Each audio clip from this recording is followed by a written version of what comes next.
E aí, galerinha, beleza? Tudo bem com vocês? Estamos aqui, professor Pava, para mais uma aulinha de história com vocês, aonde agora a gente vai começar um novo assunto, né, um novo capítulo, e vamos falar então um pouco agora sobre Estados Unidos. Vamos estudar agora os Estados Unidos, principalmente o período que vai do final do século XVIII e aí grande parte do século XIX, onde a gente vai ver como que os Estados Unidos vai começar a se organizar, principalmente depois da sua independência, e quais as consequências que nós vamos ter ali de todo um processo, né, da chamada expansão para o oeste. Vamos falar da Guerra Civil Norte-Americana e depois, lá no final do século XIX, os Estados Unidos já surgindo aí como uma grande potência industrial, beleza? Então é sobre isso que nós vamos falar nessa aula. Estados Unidos, final do século XVIII e grande parte aí do século XIX, ok? Olha só, então nós tivemos no dia 4 de julho de 1776 a Declaração de Independência dos Estados Unidos. Estados Unidos, que era uma colônia da Inglaterra, nós tínhamos lá as 13 colônias, e aí em 4 de julho de 1776 vai ser feita a Declaração de Independência, lá no segundo Congresso da Filadélfia. Essa Declaração de Independência é um documento inspirado nas ideias iluministas que vinham ganhando força aí ao longo do século XVIII, nas ideias liberais, a garantia de uma liberdade política, principalmente, né? Isso vai acabar inspirando alguns intelectuais, isso vai acabar inspirando ali a galera dentro das 13 colônias, e isso vai acabar servindo de inspiração para a Declaração de Independência dos Estados Unidos, no dia 4 de julho de 1776. Com essa declaração de independência, a Inglaterra não aceita, isso vai levar a uma guerra de independência. Tá? E entre 1776 e 1783, nós vamos ter a Guerra de Independência. Né? Para vencer essa guerra, os Estados Unidos vão contar com uma ajuda, a ajuda dos franceses. E por que os franceses vão ajudar os Estados Unidos? Porque os franceses eram rivais da Inglaterra. Havia uma rivalidade lá entre França e Inglaterra já de anos, de séculos, né? E a França, querendo prejudicar a Inglaterra, vai ajudar os Estados Unidos nessa guerra, na Guerra de Independência. Inclusive, por conta dessa guerra e entre outros motivos, a França vai se endividar demais. E isso vai começar a trazer problemas muito grandes lá para a França que era uma monarquia absolutista, tanto é que no final do século XVIII nós vamos ter a Revolução Francesa, beleza? Mas isso é um outro assunto. O que nos importa aqui é que nessa guerra de independência, os Estados Unidos terão a ajuda dos franceses e vão conseguir derrotar os ingleses, beleza? Derrotados os ingleses, em 1787 nós vamos ter a elaboração da Constituição norte-americana, beleza? Isso é super importante para vocês entenderem o que é os Estados Unidos, inclusive o que é os Estados Unidos até hoje, né? Em 1787, a elaboração da Constituição. Vai se estabelecer ali, né? Olha só as principais medidas que serão colocadas nessa Constituição. Vai se estabelecer uma divisão dos poderes, então daí uma influência muito grande do liberalismo político, o liberalismo de John Locke, o liberalismo de Montesquieu, né? Essa galera vai influenciar muito na construção dos Estados Unidos, da Constituição norte-americana. Então a gente tem aí uma divisão dos poderes em três partes: legislativo, executivo e judiciário, né? Além disso, vai se adotar um governo republicano. A República Norte-Americana vai acabar sendo a grande inspiração para as outras repúblicas que vão acabar se formando aqui no continente americano, depois das independências. Então vai se adotar ali um governo republicano, né, e um governo presidencialista. Então é uma república presidencialista, né, então uma república comandada pela figura de um presidente. Além disso, um outro ponto super importante que nós vamos ter na Constituição norte-americana, e aí uma inovação muito importante que vai ser feita nessa Constituição, é a adoção do federalismo. O que é essa ideia de federação? O que é essa ideia de federalismo? O federalismo é uma estrutura política que garante uma autonomia para os estados, beleza? Tá? Como então os Estados Unidos vai virar uma república, aquelas 13 colônias que nós tínhamos vão virar 13 estados. E com a adoção do federalismo, há uma garantia de que esses 13 estados, né, terão muita autonomia. E isso está muito presente até hoje lá nos Estados Unidos. É interessante a gente olhar aqui, né, esse quadro, essa imagem, que vai ser produzida justamente representando esse momento de nascimento dos Estados Unidos como um país independente.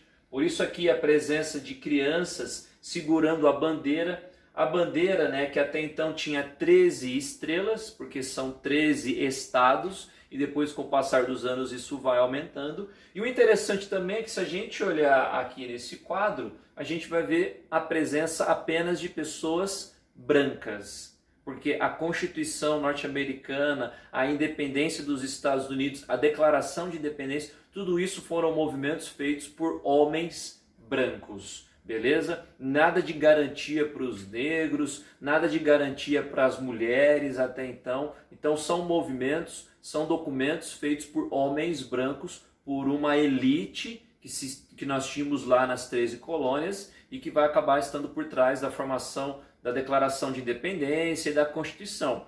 Então, a gente tem a inspiração das ideias liberais, né? Mas, por exemplo, a Constituição norte-americana não vai garantir a liberdade dos escravos, não vai ser determinada o fim da escravidão.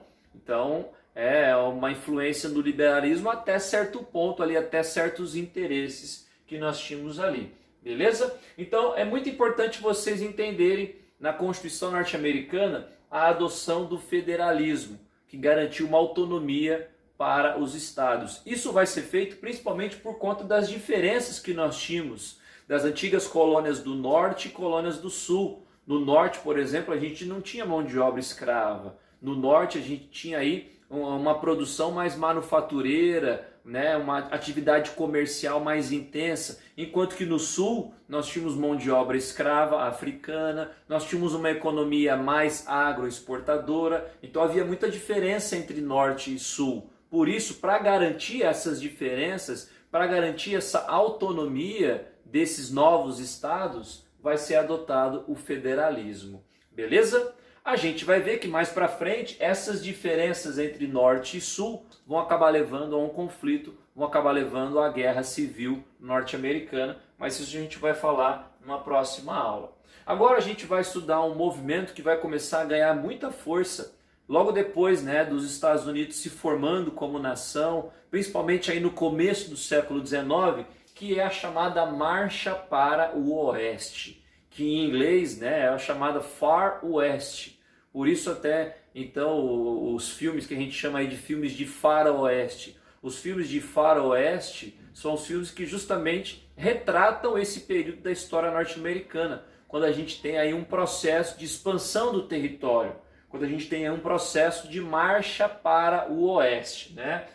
É interessante vocês entenderem o seguinte: quando a gente fala em começo dos Estados Unidos, quando a gente fala aí em início da formação dos Estados Unidos como país, era isso aqui, ó, aonde nós tínhamos as antigas 13 colônias, onde a gente vai ter a formação de 13 estados. Só que quando a gente pega e olha o território norte-americano hoje, a gente vê que é um território extenso, que pega regiões aqui do Oceano Atlântico, na costa leste, e até a costa oeste aqui no Oceano Pacífico. E o que a gente vai entender agora, como que esse processo foi feito de expansão territorial, a chamada marcha para o oeste, beleza? E são vários os fatores que vão incentivar esse processo. Olha só, um desses fatores é a escassez de terras no leste.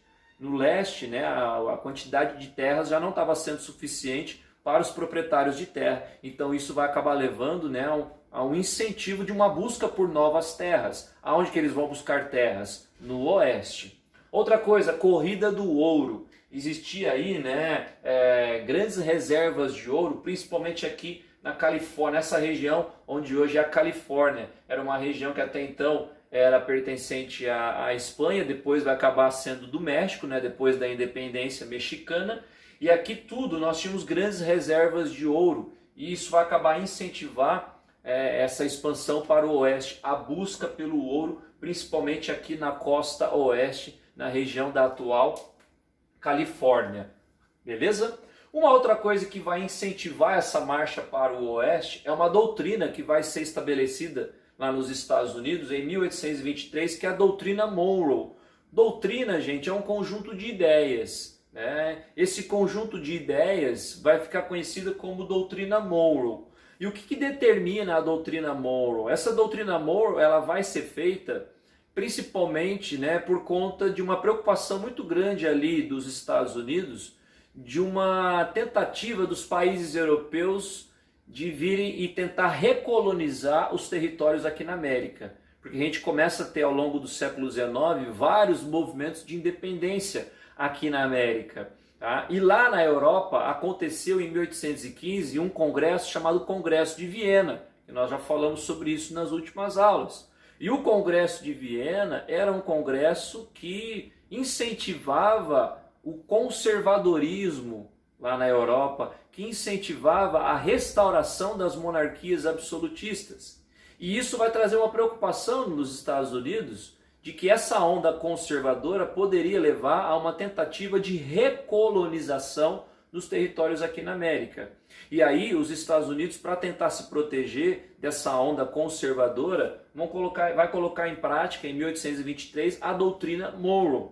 E o que determina a doutrina Monroe? O lema da doutrina Monroe, né, a frase que representa a doutrina Monroe, é aquela: América para os americanos. Tá? Só que na verdade, o que tem por trás dessa doutrina também, além de uma preocupação dos Estados Unidos com o crescimento da onda conservadora lá na Europa, por trás da doutrina Monroe já tem aí os interesses imperialistas dos Estados Unidos ganhando força.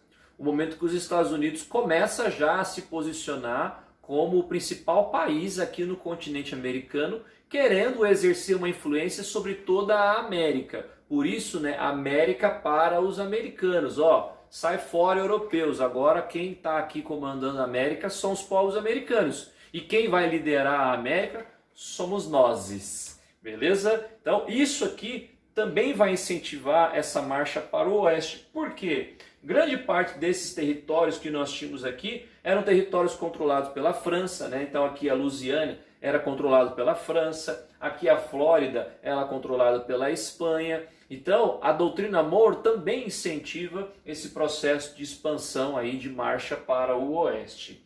E um outro fator super importante que vai acabar incentivando a marcha para o oeste é o chamado Destino Manifesto, que está representado por essa imagem aqui.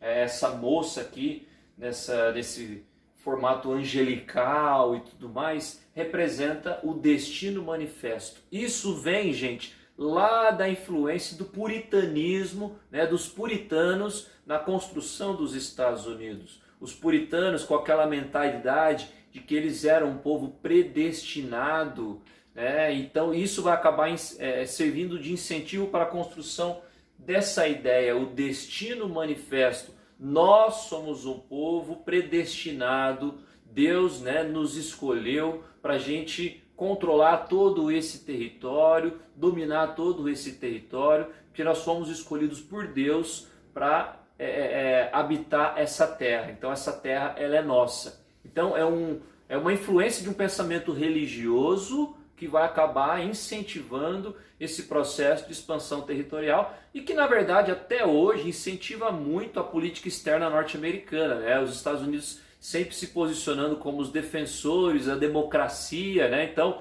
faz parte do nosso destino nós defendermos a liberdade, nós defendermos a democracia. Então é um tipo de pensamento muito forte lá nos Estados Unidos, que influencia muito a construção do ideal, né, do norte-americano, do pensamento norte-americano, e que vai inspirar esse processo de marcha para o oeste, né? Olha só, vamos dominar esse território porque nós somos um povo predestinado, isso faz parte do nosso destino. E essa imagem, ela é interessante porque ela mostra vários elementos dessa marcha para o oeste. ela mostra, por exemplo, as pessoas em direção ao oeste, ela mostra a presença dos trens, porque isso vai ser fundamental para esse processo, né? A construção de ferrovias em direção ao território, servindo para interligar as partes, né? Para interligar as regiões, a construção de ferrovias, a presença de índios, porque a gente tem muitas tribos indígenas que viviam nessa região mais do interior, mais do oeste, e muitas dessas tribos serão atacadas, muitos desses índios serão mortos. A gente vai ter vários conflitos entre os norte-americanos, essa galera que está por trás dessa expansão, e os índios, né? Isso vai levar a um processo de genocídio muito grande dos povos indígenas. Tem aqui a presença dos búfalos, que também era algo que marcava mais essa parte central do território, né? A existência de rebanhos de búfalos que marca essa presença do território norte-americano. E então é uma imagem muito representativa desse processo de marcha para o oeste, beleza?